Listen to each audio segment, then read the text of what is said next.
American Airlines reportedly announced new guidelines that restrict what passengers can pass off as emotional support animal. Sorry, hedgehogs and goats, you're out.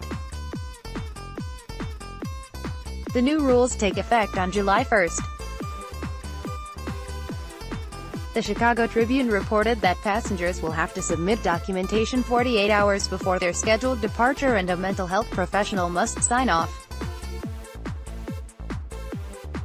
The list of animals banned include amphibians, goats, hedgehogs, insects, non-household birds and animals with tusks, horns or hoofs, according to the paper. Passengers with trained service animals will not be impacted by the protocol changes.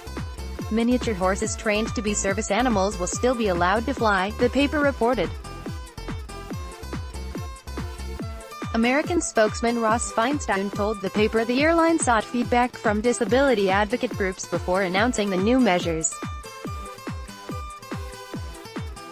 United and Delta Airlines announced similar policy changes earlier this year, which tightened their regulations on emotion support animals by requiring passengers to provide special documentation for service animals trying to board a flight.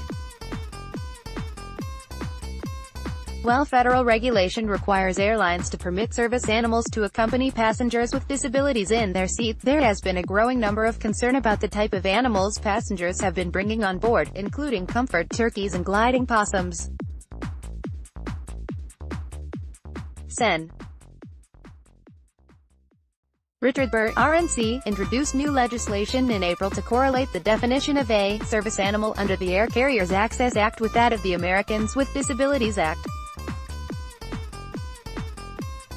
The move would create criminal penalties for those misrepresenting their animal as a trained service animal, in addition to requiring federal agencies to lay out behavioral guidelines for service animals working on an aircraft.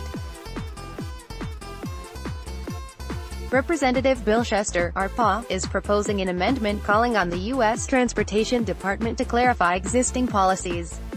Fox News' Michelle Gant and Janine Puhick contributed to this report.